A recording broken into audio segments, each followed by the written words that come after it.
This is the Gospel Revolution. Since you're knocking on the door, you're begging to come in, yeah.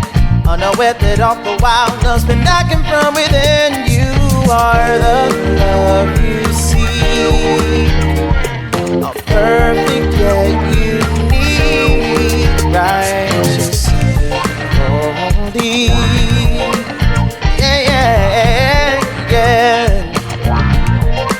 Here's the founder and president of the Gospel Revolution, Michael Lilborn Williams. Hello, Daniel Thomas Rouse. And would you also welcome with us the great mastermind, Ethan Massengill. You're too kind, Daniel. But the truth is the truth, right? Hey, everybody.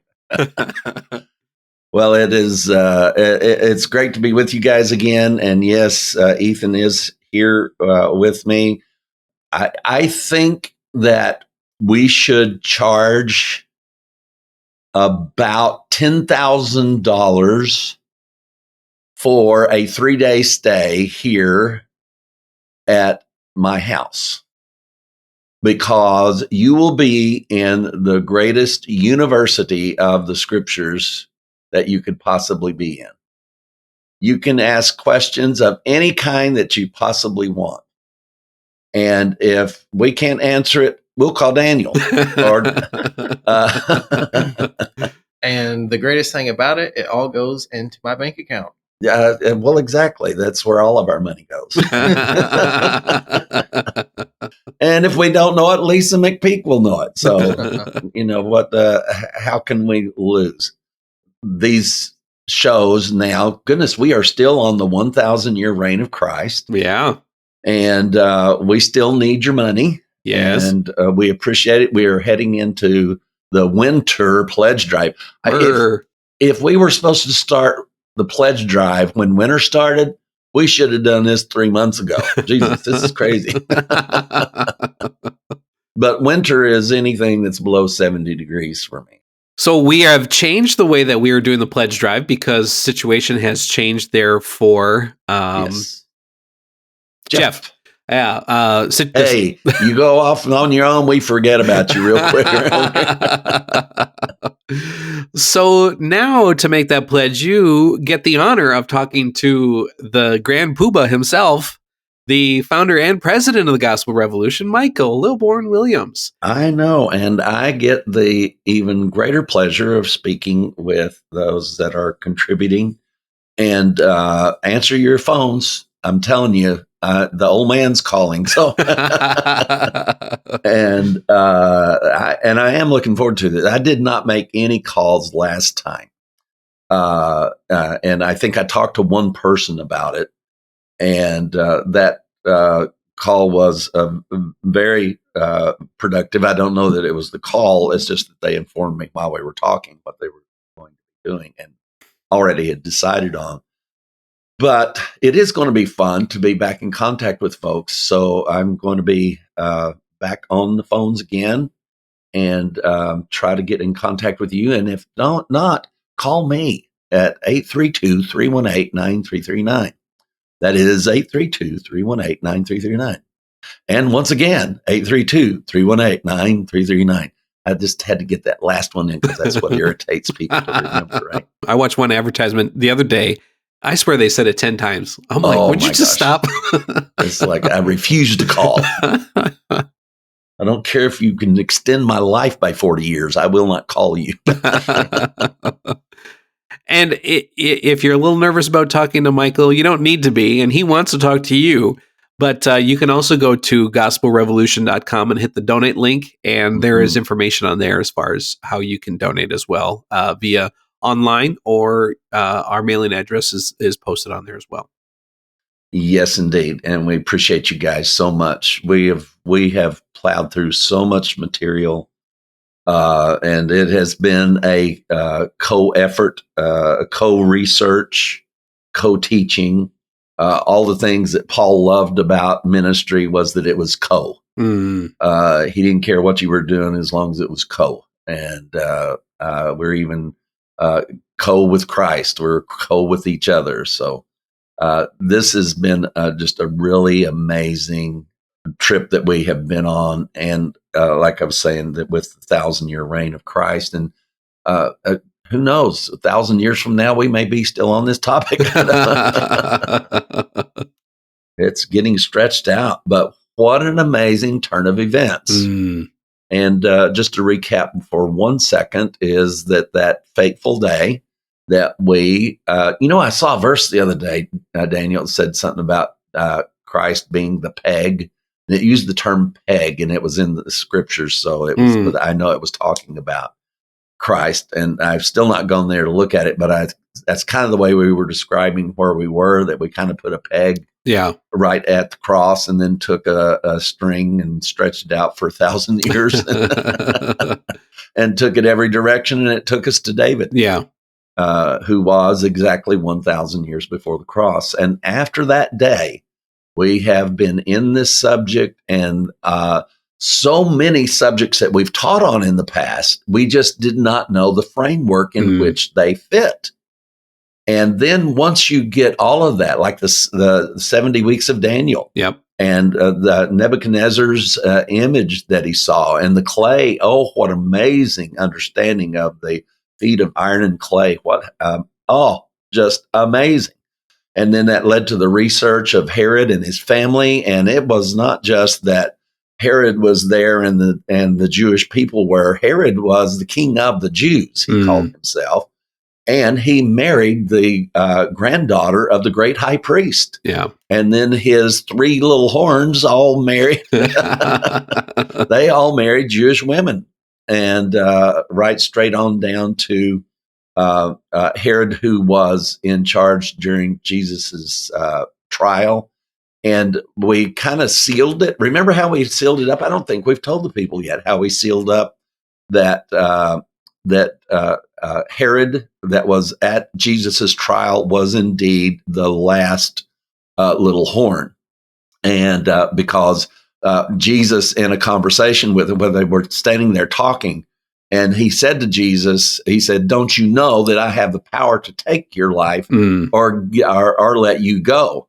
And Jesus's comment was, "You would have no power at all if God did not give it to you." So good. So we know that Titus didn't have a thing to do with anything about this final end. And that Jerusalem, and I had a conversation with one of our friends, and I didn't realize until the question came up and then started researching it, but Jesus typified not just the temple, but Jerusalem. The scriptures, many scriptures on it about Jesus, about the Christ being the temple and Jerusalem itself. So the destruction of Jerusalem and the destruction of the temple both took place in the body of Christ.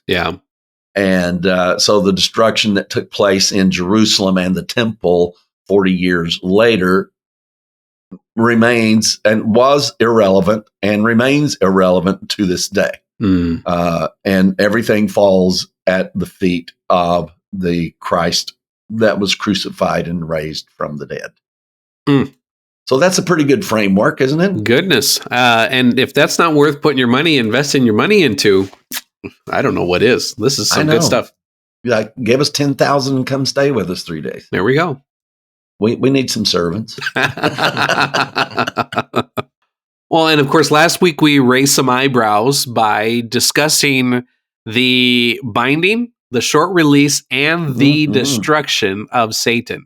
You liked that one better than anybody I know. My goodness. Yeah. Well, it made me happy, and it made Naomi happy too. I remember. That's great.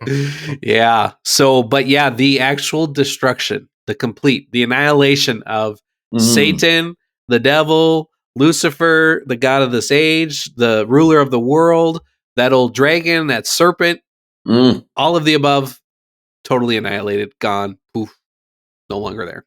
No longer in business. I know something happened in me. You know, once these things congeal and you see clearly what has happened and you know it, you don't believe it, you know it. And we came to a knowledge of the destruction of Satan that I don't think that we had really formalized in our minds clearly until we did that show. Yeah. And something changed in me. It was like, I don't know, it was like how it feels after a storm's gone through in the springtime and the air's really fresh and the birdies are singing. But something happened in me, and I just want to know if I'm the odd man out here. What happened with you, Ethan? Did that information impact you? Well, it led me to spending all day yesterday researching this topic. Yes, yes, it did. And if all the things that Ethan has researched ever comes out of his mouth, you will be swamped. Mm. What about you, Daniel? Yeah, and definitely there was a big change. And, this was something that we knew is true. It was something we've talked about. It was something that we've mentioned.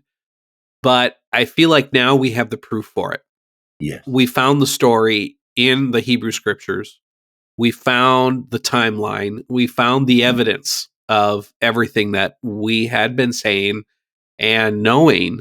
But this real knowing, I think we almost kind of went from a believing to a knowing. We believe this to be true, but now we know it. We know it because we found it in the Hebrew scriptures. We found it in the story. I think that's the clarity of this, is that it was something that we believed because it was the only reasonable outcome. But then we found the evidence, the hardcore evidence of this. That reality of the complete demise, and to understand this new creation that we are. And part of that new creation is that we don't have to struggle with the devil. Yes. I mean, goodness gracious. So you say, well, what does it mean to be a new creation? Well, one of the things that it means in being a new creation is you have no spiritual forces working against you. Come on. And the only spiritual force you have working for you is called the mind of Christ. And so you need to start thinking better. We need to know this knowledge of the truth is powerful. It's palpable. It's transformative. It gets you to that point to where that there is peace. It just surpasses, even as the New Testament says. But we also begin. There's something else, and I want to touch on this. So I want you guys to put on your buckle here. We're going to go ahead and clear this at the very first of the show. And we have Don Bartlett first started saying, "So we are God in the earth." And so over time, we have adapted that. And a lot of people have done that with us. I've had people express that they do say it, but that they're just still a little uncomfortable with it. And I have to admit that I was one of those people. But to the point that we understood at the time, it was functional. But the part that wasn't functional is the questions that raises. Well, if you are God in the earth, show yourself, perform a miracle, right? Part a sea. I mean, it is just part the grass, if you can't part the sea, just make the grass lay over one way and then the other part the other way. Do something that God would do. Well, we can't. And that challenge was a wonderful challenge to ourselves and coming from others, because it made us keep thinking. So what has happened and in this process is a reassigning our understanding of exactly what this is. And I feel kind of foolish saying it, because Paul never said we are God in the earth, right? Right. He said we are a new creation. Now, and just saying that creates no angst in me at all. There's no hesitation. It just oh my, it's like I've just settled into the big comfy chair, Mm. And so our goal, as is should be everyone, is to understand what is that new creation. Because we are not God in the earth. Oh my gosh, I hear some people saying, I want my money back right now. We already spent it. So, And to piggyback off, we are not God in the earth, but we're not man. we're also We're not just a human. man. Mm. Yeah. So we're neither of those. And one of the things that makes an incredible distinction in that is what we've mentioned is we don't have to deal with the devil. Yeah. Man, Thank you. I only got that out of being a new creation. Right. Goodness, what people would have given to not have to deal with the devil. Mm. Now I know what all my demon casting out buddies are saying. Yeah, the reason you feel that way is because the devil's got you right where he wants you. Yeah. And you know that's what they're saying. Oh, yeah. And and the reason you feel peace is he's got you right where he wants you. He doesn't want you to understand blah, blah, blah. Because I've said it to people. That's why. So the power of this, we're still so now our focus is not to try to figure out what it means to be God in the earth. Our focus is now appropriately and very Paulinely, that's another good word, Paulinely focused on the new creation. We are something that never existed before. Yes. We are not God in the earth, but we are not anthropos either. Mm-hmm. We are neither. Brand new. We're not subject to corruption. That's the good part. That's the part of our humanness. You guys, I think I'm going to go take a nap while you guys do this. What's the powerful part of us is that we are, as humans, we are no longer subject to corruption. Wow. So that's the new creation. We don't have to deal with the devil. We're not, well, he might as well have gone out of business because we're not subject to corruption anyway, Mm-hmm. right? Mm-hmm. So, but that is going to be our focus. And right now we've given you two really good things to be supportive of this understanding that we are not God in the earth. We are a new thing altogether. Yeah. And that God has decided that this new thing is all that is needed. Mm. And that's this new creation. Mm-mm-mm. That's good preaching. Michael, you and I, we text back and forth a little bit after the last show. We were just thinking about what the world would be like if people just stopped thinking and paying attention and living in this false reality that the devil is around, walking like a roaring lion, seeking whom he may devour. Yeah. You know, my God, how different life would be in almost every walk of life. I mean, you realize that even like non-churchy people, even non-religious people, Oh, yes, are very, quote, in tune, unquote, to this false reality that there's a devil. Negative energy. Yeah. They translate it into all kinds of things. Right. Bad karma. Bad karma. That because people can't let go of that life is lived with opposing forces working against you. Yeah. And you've got to do something to get the good forces on your side. So we know that the influence of God is not here to help us out. How many lives have to be lived to prove that? Mm-hmm. That sometimes life just doesn't go right for the best of people. Yeah.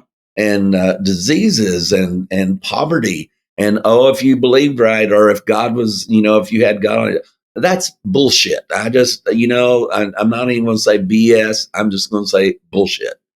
And I got to say it twice. Because this is where the power of the gospel kicks in. Yeah. The power of the gospel kicks in the absence of a God who's on your side or a devil who is against you. Yeah. If there's a God on your side or a devil against you, you do not have the power of the gospel. You can say that again. You'll have to do it. If God's not working for you and the devil's not working against you, there is no gospel in you. Yeah, exactly. Wow. Boy, that was good, Daniel. Yeah. Thank you for saying that. Well, I'll give you the credit this time. Isn't that what we say? And the next time it's mine. Well, you're taking advantage of my age now. Yeah. So we walked through last week about how this timeline was laid out. We've been working within the confines of this 1,000-year reign of Christ. And what we found out that near that 1,000-year reign of Christ, it may not started exactly or ended exactly when Christ's reign did, but what we saw was that in the Revelation that Satan was bound for 1,000 years. Mm-hmm. And so that's what piqued our interest last week, and we started to look through that. Interestingly enough, that the last person that we have recorded that had an encounter with Satan was King David. King David. And then the very next person to have an encounter with Satan was Jesus, the son of David. Daniel. And then we see for 3.5 years, unlike any other time recorded in Bible history, an onslaught of demon activity, all of this rampage of Jesus casting out devils and a whole legion of devils and all of this action going on during this 3.5 year period of time, which oddly enough, right before that, we have no account of it. None. We don't see it happening.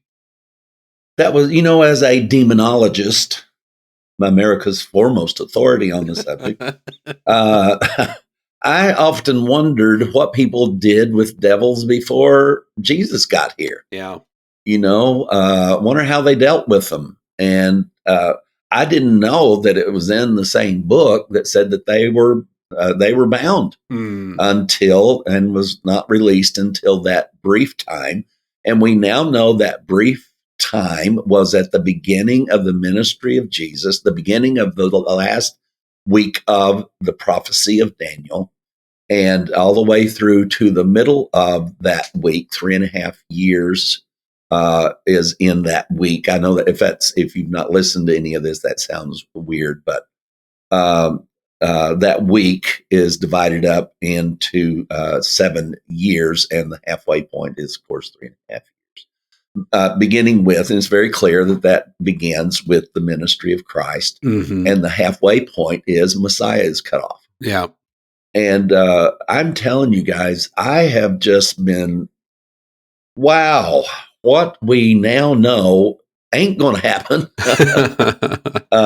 We don't know all of the things that happened that got cut off. Some of it happened, but whatever of it happened either happened before the cross, at the cross, or it got cut off. And we've got a lot of research to do to define that. If we see that as important, or if you guys see it as important, we'll do it because it's all there. I mean, This is not inaccessible information. We can access this information. It is there.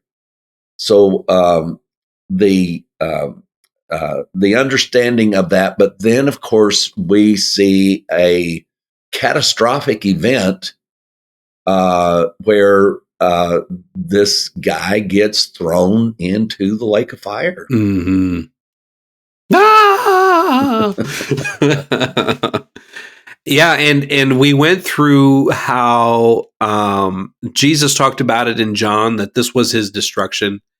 The writer of Hebrews, Apollos, he said that he was destroyed, the one who had the power over sin.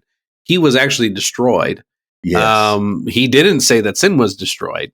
Yeah. And I guess that brings up a real good point for us maybe to start with today is, and we kind of ended here too, is I asked the question, how is it that we can say the devil's defeated, the devil is destroyed, yes, the devil is annihilated, and yet still see evil all over the world? And I think maybe Hebrews was kind of, he also saw sin still all over the world, and still this need to approach the throne. Yeah. And I feel as though that people put in the same basket Satan, sin, and evil. And I think that's wrong. What do you think, guys? Those are two dogs that have their tails tied together. But they are two dogs indeed, aren't they? They are. There is a difference between sin and evil. And we've talked, Michael, you've talked Yes. about that, I mean, longer than I've been around the gospel revolution, that there is a difference between sin and evil. But also we need to put Satan in that discussion too.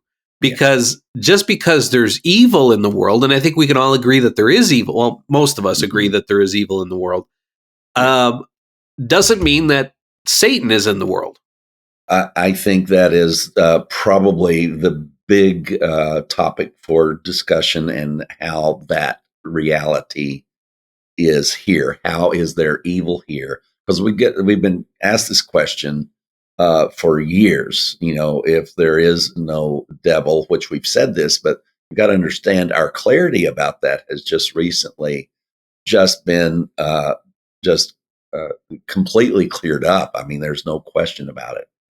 But this issue of evil, well, just how can you say there's no devil with all the evil in this world?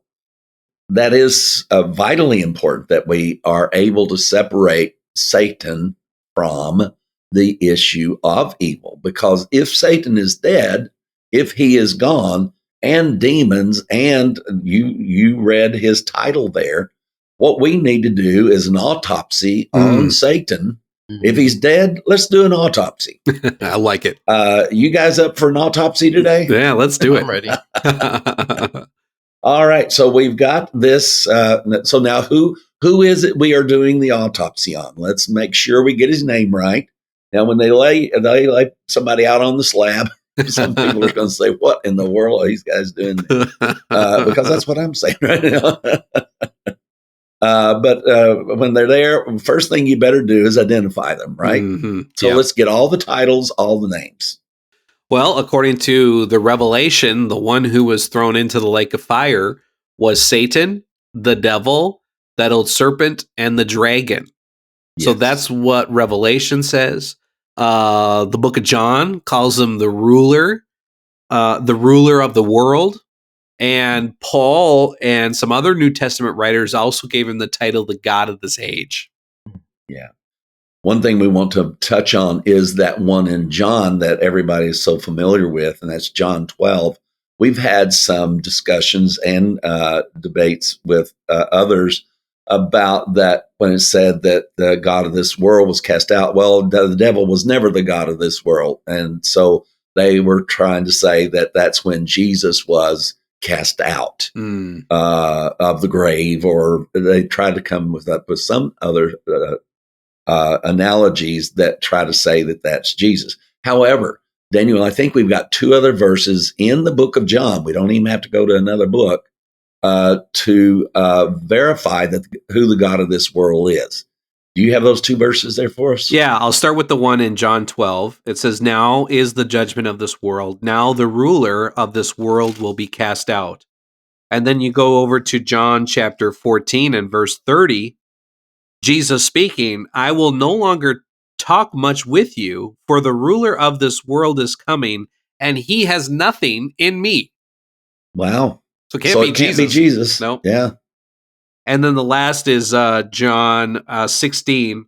Of course, this is where Jesus said, "And when he has come, he will convict the world of sin, of the Holy Spirit. He'll convict the world of sin, of righteousness, and of judgment. Of sin because they do not believe in me, of righteousness because I go to my Father and you see me no more." And verse 11, "And of judgment because the ruler of this world is judged." And that judgment took place. Now, here is the thing. I think that very last one is very pertinent to the autopsy. So we need to figure out how he died. It sounds like he was judged. Yes. Now, the question that I think most people would have is, why didn't he do something to stop that judgment? How did he end up being judged? The intertwining of three subjects that have to be seen separately, but they have to be also seen how they are intertwined. And that is God himself, and that is Satan and humanity. Mm.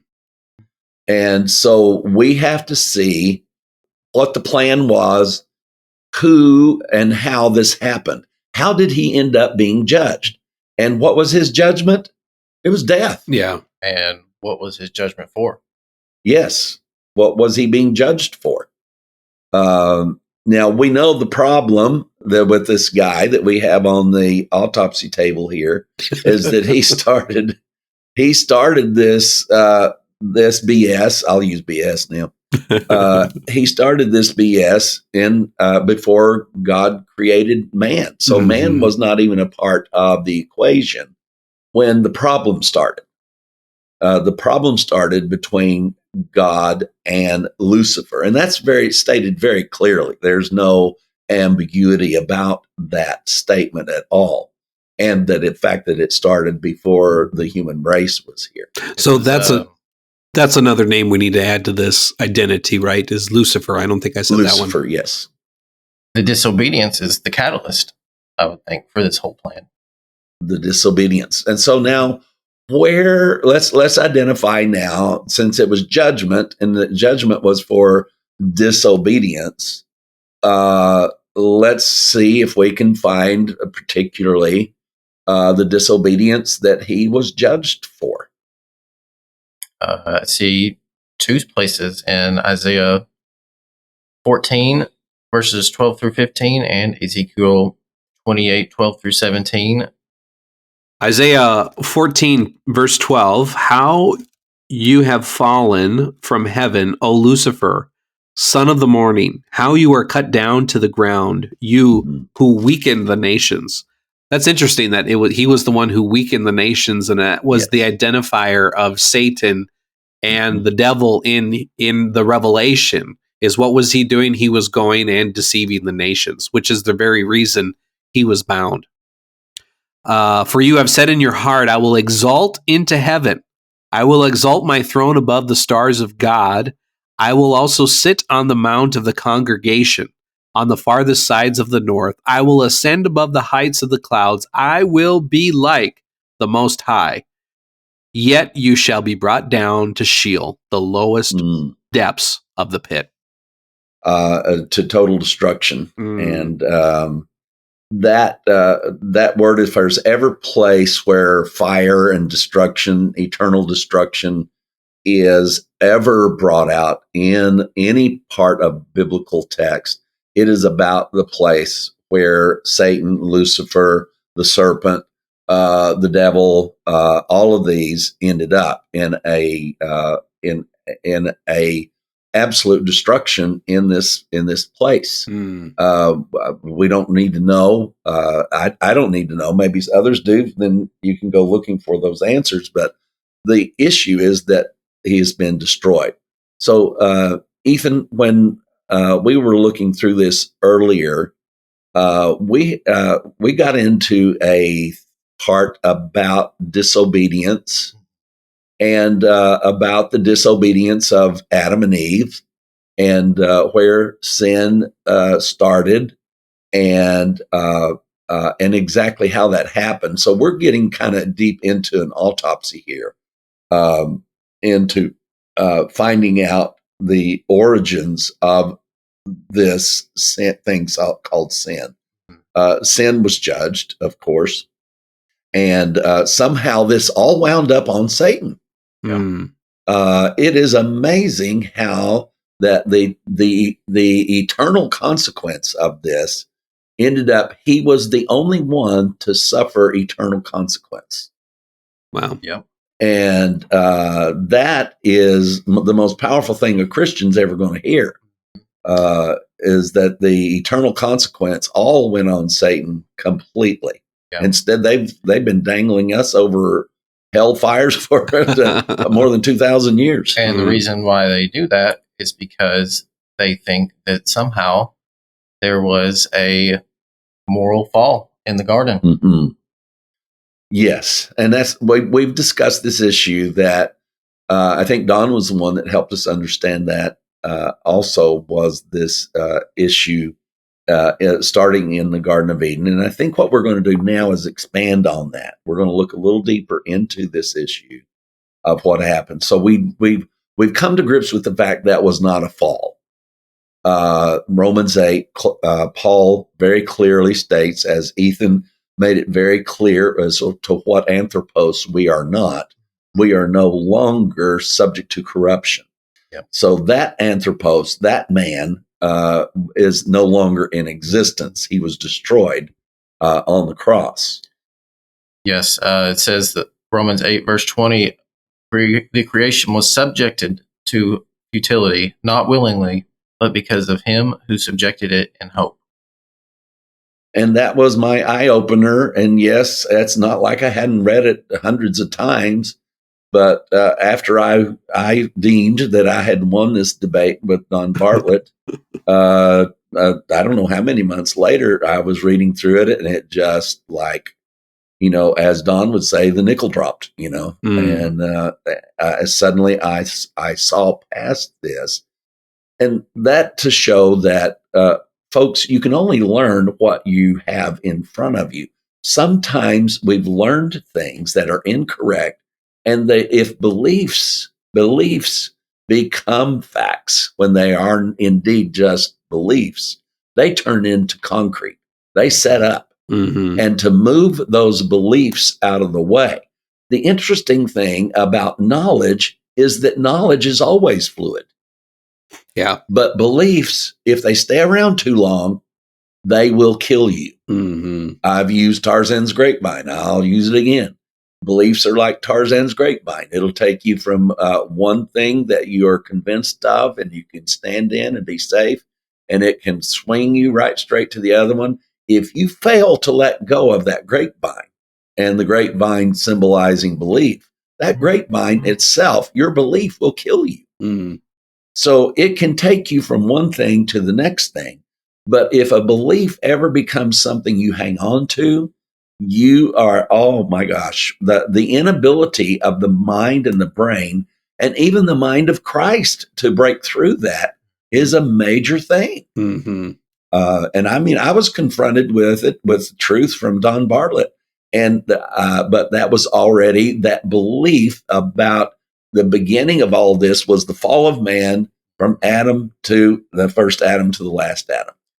And all this issue of humans going to hell and humans going to purgatory or burn in hell forever, that's all riding on this belief of a moral fall in the Garden of Eden. Yes. So what we did then, as and going a little bit deeper into this, is what actually happened when Adam and Eve were tempted by Satan to partake of the tree of the knowledge of good and evil. So what does that mean? First off, it means that Adam nor Eve had any knowledge of good or evil. So when they partook of the tree, it was not that they had chosen evil because they had no knowledge of it. Mm. They had no mental faculties or capability to discern right or wrong. Wow. So the reason they ended up with eating the tree that God said don't eat of, it turns out that the one who became the target of the sin was Satan himself, because he was the deceiver in the situation. It's very interesting. I'm thinking about this verse back in Isaiah 14. It says, Lucifer said, I will be like the Most High. Exactly. Isn't that the very temptation that came to Adam and Eve, is that if you eat this, you're going to be like God and you're going to know good and evil? So Lucifer, the devil, Satan, that old serpent, that dragon, he used the same thing that he wanted, Mm-hmm. and he gave it to Adam and Eve. But little did he realize that it got us promoted and it got him demoted. Because he was the tempter. Yes. And the man, Eve, and Adam and Eve made this choice. Now, what you're going to see in the New Testament is two different perspectives as to who is guilty of this, Adam or Eve, right? You're gonna go there. And you will find out that Peter is very convinced that it was not Adam who sinned, but Eve. Mm. And Paul says very clearly in Romans 6, it was Adam. And even in some writings that is contributed to Paul in pseudographical writing. And we found that they were pseudographical. They thought this was an important enough point to even try to insert their views into Paul's writings. To let's blame the woman, right? Oh, come on. I mean, 3 men here, we ought to have enough sense to at least stand up for each other, but we don't. I'll tell you a story. I was sitting in church listening to this sermon about the fall in the garden, quote unquote. And I remember the preacher saying that Adam should have grabbed that woman by the arm as she was taking that fruit in her mouth. Yeah, it's his authority over the woman, right? All right.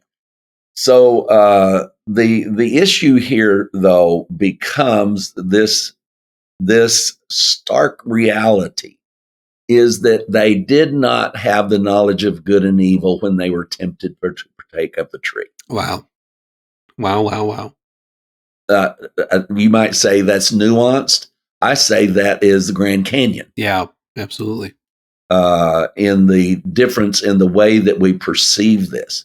So what we come out of this with by acknowledging this, call it a nuance if you want to, we call it a Grand Canyon, this difference between when they were tempted. They were tempted to partake of this before they had any knowledge of good and evil. So this sin that got transposed to them as a result of this, and we are told that Satan is the author of sin, right? So if sin is going to be judged, who has to be judged? The very author of sin. Embodiment of sin. The very embodiment and author of sin itself. So what we're seeing in the autopsy is that not only do we have laying on the table before us the author of sin, but we also have sin itself. Sin itself. And he's also the author of sin, so we've got to put that title on him too. And it's important to go back and point out that Satan was the father of sin, not evil. Yes. Very good. And earlier I mentioned that I didn't say 3 dogs' tails tied together. I said 2 dogs' tails tied together. Because good and evil is one package and sin is another. You can't separate good and evil. Yeah. So by saying that Satan is the embodiment of evil, but the devil's no longer in existence, then you're saying that evil and good no longer exist. And that's just not true. See, I was going to call you out on the 3 tails, and I knew better. I knew he had something up his sleeve. He wanted you to call him out. Is that sneaky God part of it? Right? So again, as we're looking at the 3, sin, evil, Satan, we see sin and Satan on the table dead, but what we don't see on the table dead is this knowledge of good and evil. Yes. We don't see the death of good and evil or the knowledge of good and evil. It is still alive. And so what does that mean? Now we are a new creation with the mind of Christ, and within that understanding is the ability to deal with now the knowledge of good and evil. Wow. As a new creation. The first creation could not deal with the knowledge of good and evil. But the thing that became so clear as we watched this trilogy going on was that what Satan did not know and what man did not know is that God's plan was to incorporate man into his plan to destroy Satan. So the inception of God's plan began with Satan deceiving man so that God could bring about redemption to mankind. Yes. And deceive Satan into that ability to redeem man. Because he thought that by deceiving man, that he passed on that responsibility of his disobedience. Yes. And he didn't get by with it. No. He may have thought he got by with it. It seems like man thought he got by with it. Yeah. But the fact of it is, he did not. God deceived both. Yes, God deceived man and Satan. And we hear that all the way up through Jesus' arrival, that this was a mystery. Paul talked about this mystery. And the mystery that was hidden before the foundations of the world. That was that this whole inception was beginning with a hidden mystery. So when you read Genesis, I think that's Genesis chapter 3 where that's recorded. Yeah. And when you read that, you have to understand that wrapped up in that story is a hidden mystery. Mm. What is the hidden mystery? It seems like man is the enemy that is going to be destroyed, but instead it was Satan that was the enemy, that God incorporated man into his plan to destroy Satan. Mm. Wow. It's quite an autopsy. Yeah. And Goodness. the mind of Christ was the reward. Yes. The new creation and the mind of Christ was our reward for being a part of his plan. Mm. We've been rewarded. Been rewarded for what we've been put through. Yes. And what a wonderful thing for the human race to be able to look back at what we used to be. We are no longer that. Mm. We are not that which was subject to vanity. We were not subject to becoming corrupted. We cannot be corrupted regardless of what we do. And I know that that's difficult for people, especially Christian morality and the issue of morality. But you see, the gospel is not about righteousness through morality. The gospel is about righteousness through the work of the cross. Mm. Guys, this is so rich. Oh my God. There is so much in this. I mean, so far 45 minutes. Oh my gosh. There's a lot here. Yes, way more than what we thought. We probably will be much better off by not dragging this out to an hour and a half if we can keep from doing that, because this is so much to think about. I mean, it's really is, and I would rather you guys be able to play this over and over 2 or 3 times than to labor to get through another almost 2 hours. Yeah. Feels like we've already said all that we were going to say.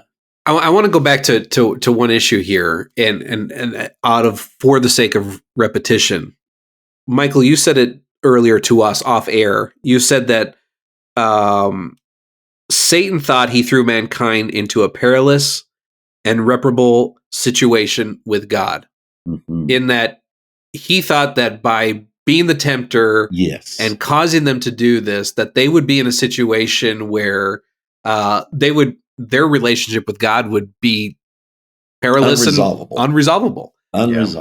But in that very act, Satan himself participated in his own demise. Yes. By participating in that way.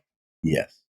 And he participated unwittingly, he participated in the plan of God for his destruction. Mm. And he thought he was participating in the plan of God against what God had done by creating man. Yeah. And he fell for it. And God kept that a mystery. Even, I was thinking about this whole cutoff thing.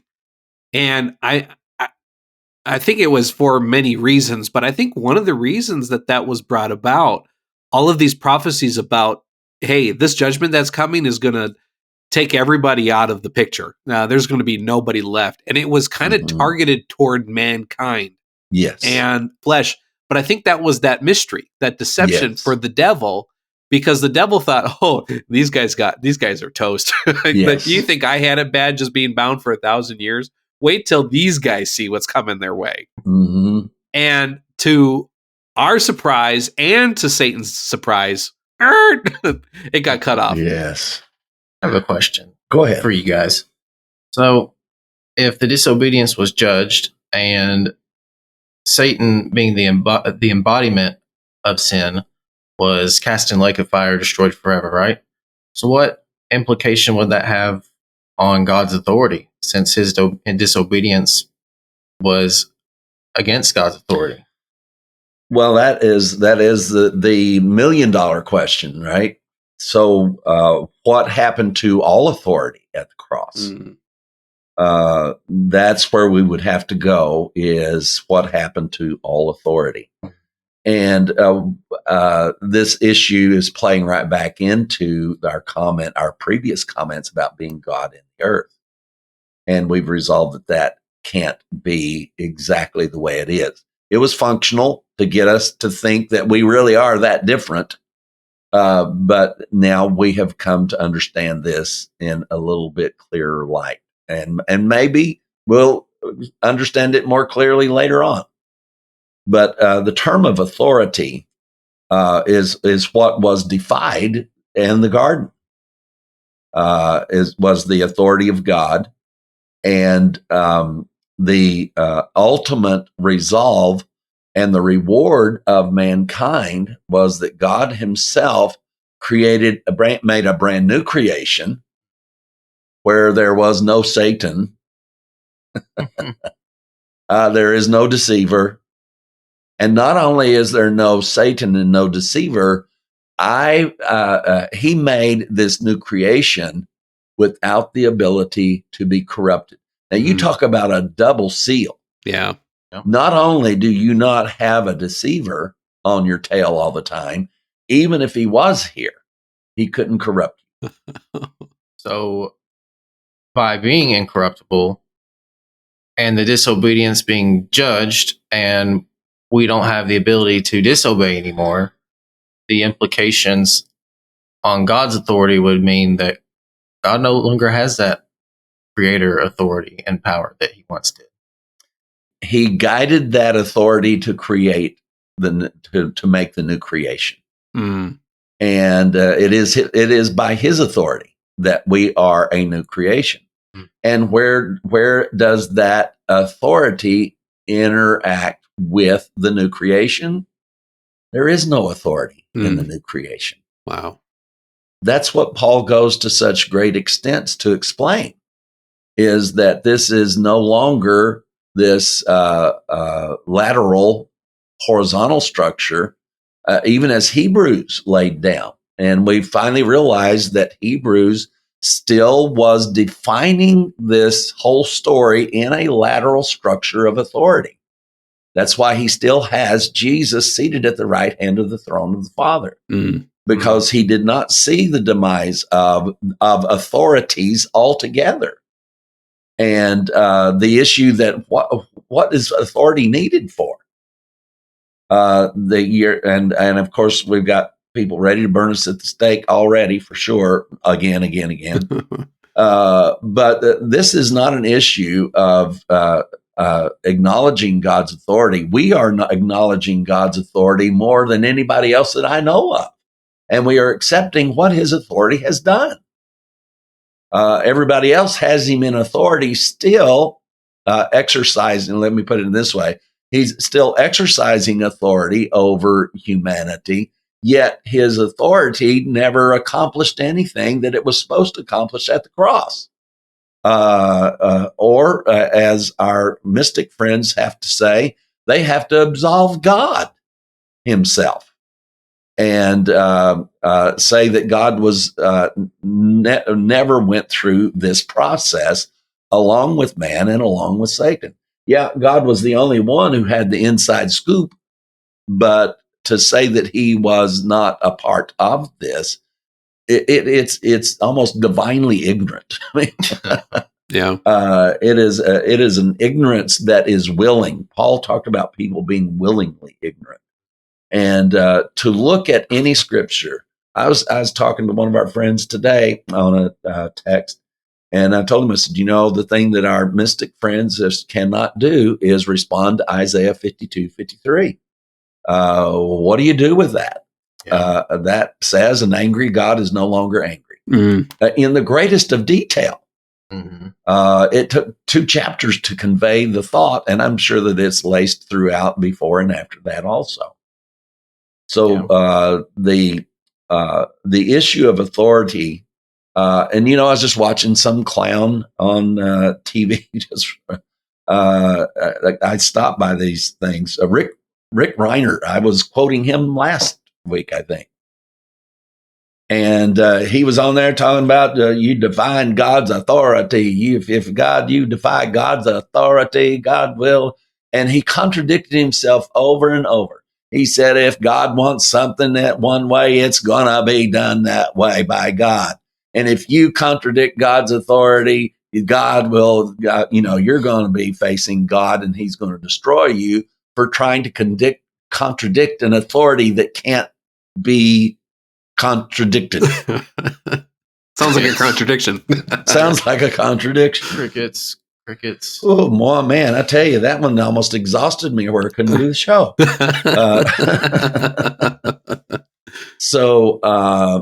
So hats off to you, Rick, for presenting one of the greatest conundrums of Christianity, stating that God's authority cannot be challenged and nothing you do can change God's will. And then saying that if you try to, that God will have to destroy you to stop you from changing his plan.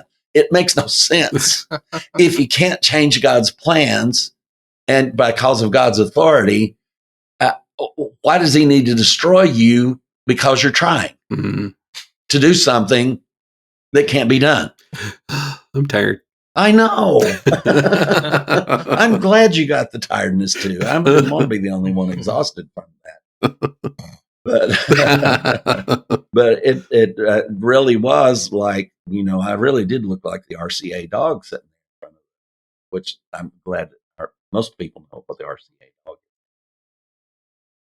But the power of what Ethan is bringing us headlong into is this. Not only have we found that God's authority has been fulfilled. It is his will has been, if your will has been fulfilled and your authority made sure it was carried out. And the whole thing about the cross is that all authorities have been made equal to any authority that's here. There's a horizontal nature to it. Yeah. It is not vertical. That's for sure. Well, I think part of our reward of God's redemptive plan is not only did that power, that's why I think it was really brilliant. We reterm this as the new creation. So we're not God in the earth, the God that has the power to move mountains and part the Red Sea and all these things.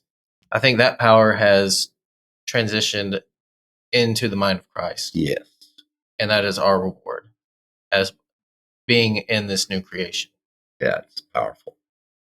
And that is very true, because Paul himself said that the gospel is the power of God. It is the very power of God himself. So if you're upset with somebody about what we're saying about the power of God and its current use, then address the Apostle Paul, because he's the one who said that the gospel is the power of God. And I remember when that first started hitting me, dozens of a few decades ago, not a dozen decades ago, but dozens of years and a few decades. when I finally began to let that settle into my mind, and it was just, it began to change everything. So I realize that these statements that you're hearing right now, even for our GRs, I think for most of them, it's like, wow, finally they addressed this. Because most of you are running ahead of us anyway. But if you had not been thinking about it, it's time to put your thinking cap back on. Yeah. Right? Along the lines of authority, and with the autopsy of Satan, we did get a question this week, and I think it'd be a proper point to ask this question. This was from James Zalita, and he says, guys, where is Satan ruling in your timeline? You have Christ ruling for 1,000 years up to his death and burial. Then you have Christ ruling forever after his death, burial, and resurrection. Where does the age where Satan is ruling fit in? Was Satan ruling from Adam and Eve until David? Thanks, Jim. Everything that we can see, we don't see Satan not being active from the moment that he comes on the scene with Adam until there is the restraints put on 1,000 years before the cross. Well, I mean, there's a pretty big flood that happens in between that a bunch of fallen angels come down and spread havoc. So even the interaction, the pre-flood world seems to have had there was access between heaven and earth, between the demonic realm, angelic demonic realm, coming and going, and even carrying out sexual acts with people on the earth. That's spoken of, and the book of Job, of course, is one of the earliest writings that we know of. And he talks about this coming and going of Satan, traveling back and forth before the throne, and bargaining and all of this stuff. I think there's a lot to be learned from Job. Yeah, but we'll get into that another time. Sticking with the 1,000-year reign, what we then saw was that he was loosed at the beginning of the last week of the prophecy of Daniel, which is the beginning of Christ's ministry. Then, he obviously he was able to read, and I think he was reading prophecy, and he was seeing where that the ultimate of this. That's the thing. It's so amazing. The ultimate of this is very clear. Mm-hmm. Every human being gets destroyed. Yeah. From off the face of the earth.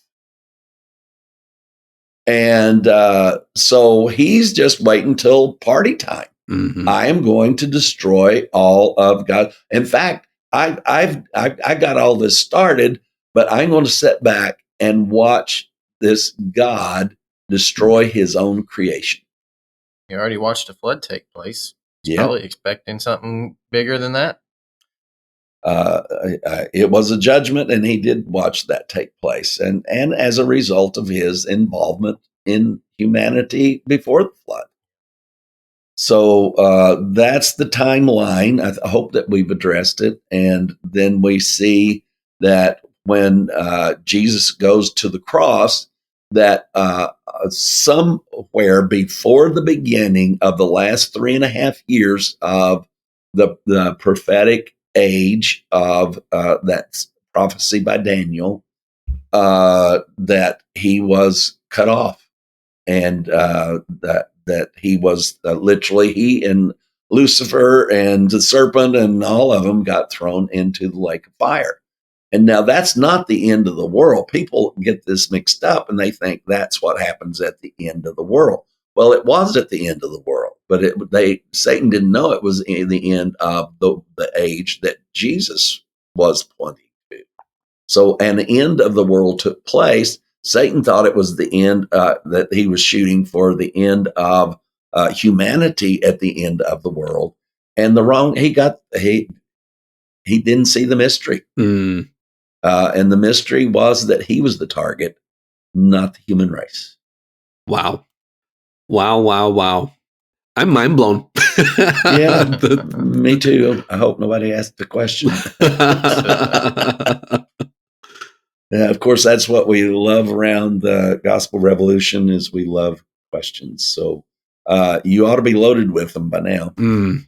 So far, and we might come back. I don't know. We might have some more information to look at this next week. But so far to this point on the autopsy, we have determined the identity of who this fella is. Who the deceased is. Yep. It is Satan. It is the devil. It is the dragon. It's the old serpent. It's Lucifer. It's the god of this age, the ruler of the world. It's the father of sin. It's the author of sin. Father of lies. This is the one that's laying on the table before us. Along with him is sin. Yes. And so we have this creature and we have sin. But what we're identifying, we're making note of in this autopsy is we do not see the death of evil. We do not see the death of good. We do not see the death of the knowledge of good and evil. And I think those are real important criterias because we need to separate the difference between evil and sin. We need to separate the difference between the evil and devil. We need to separate the difference between all three of these, that these are different topics. And Christianity likes to throw them all in one basket like they do many other things. But it's really important that we do that because what that is allowing us to see is that there still can be evil in the world.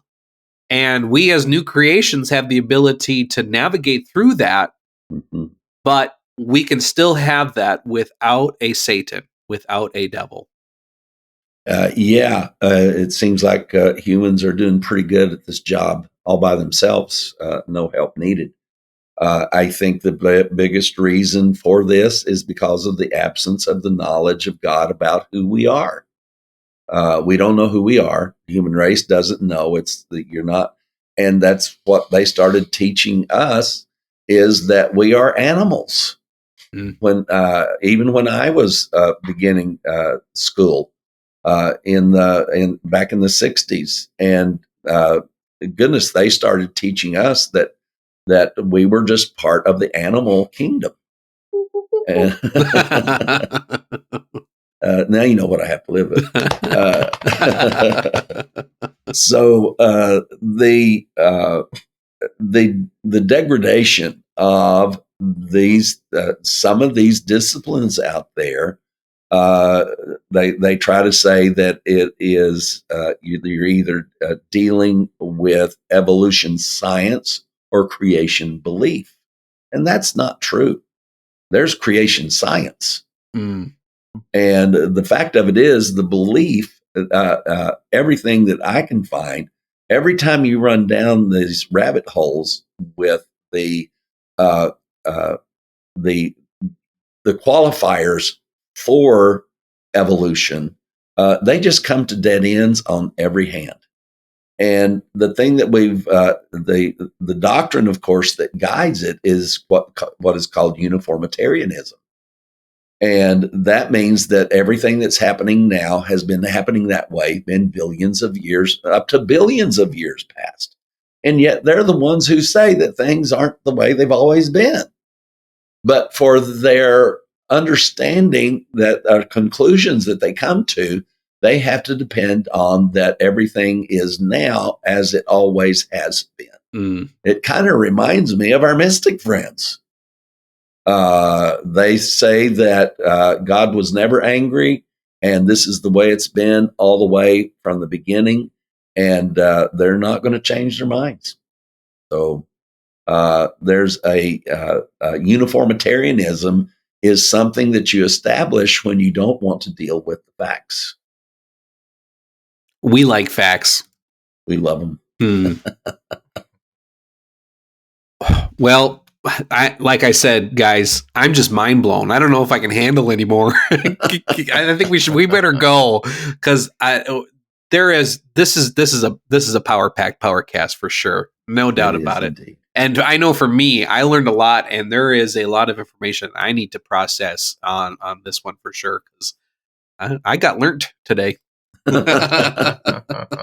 Yes, I think we all did. And all we did is accept what we are reading. Mm-hmm. And that clarification, I want this to be known, that the clarification of the fact that Adam and Eve had not partaken of the tree of the knowledge of good and evil when they were deceived into partaking of it.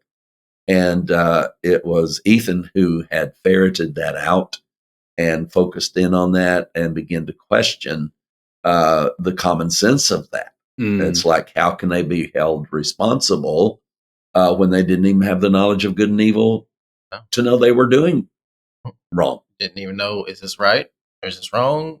Yeah. They didn't have the capability to do that. They did not have that in them. And the one thing for sure is that it was all a part of the plan to hold them in mystery, to be able to trick Satan into the mystery so that the mystery could be carried out and that the responsible party would be put to death. Yeah. The one whom we have on the autopsy table today.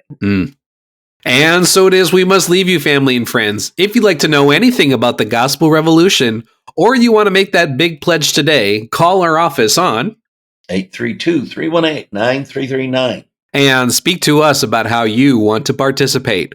Or go to www.gospelrevolution.com and hit the donate button. You can find us on your favorite social media network, Facebook, Instagram, and YouTube. Please be sure to hit that subscribe, share, and like button on whatever platform you are listening. Now it's good night from Daniel Rouse in the frozen tundra. It's good night from Michael Williams here in this fair city, this winter city that that I happen to live in. And gosh, guys, do listen to this and question us because we really mean it. Questions are the lifeblood of the gospel revolution that remains a truth to those that their head are that you're. I hear some of you, they just finally got us understanding that we're God in the earth, and now they say that's not true. So I understand your frustration. At least you didn't go around telling everybody that and then have to say you were wrong. So it was a truth that held until it could not hold itself together. And that's what we do, folks. We see things, we see it as clearly as possible. We teach it as clearly as we can see it. But by doing so, we continue to examine what we're teaching. And also... And it's good night from Ethan Maskill and this frozen hellscape. Stay safe out in that winter storm, guys. We sure hope that you enjoyed today's Powercast. And remember, we'll be here to do the same thing all over again next week, only better be better. Since you're knocking on the door, you're begging to come in, yeah. Unaware that all the while love's been knocking from within. You are the love you seek, a perfect yet unique, righteous, holy.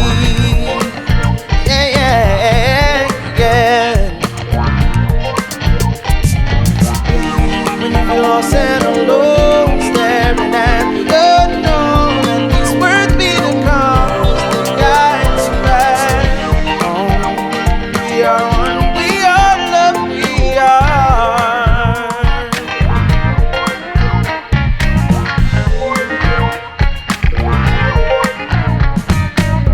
Knowing you gotta be nothing to complete. It's not a thing that you need, you're the love. Just remember to breathe and take a second off. Look, I'm just trying to remind you that you're perfectly divine, flawlessly designed.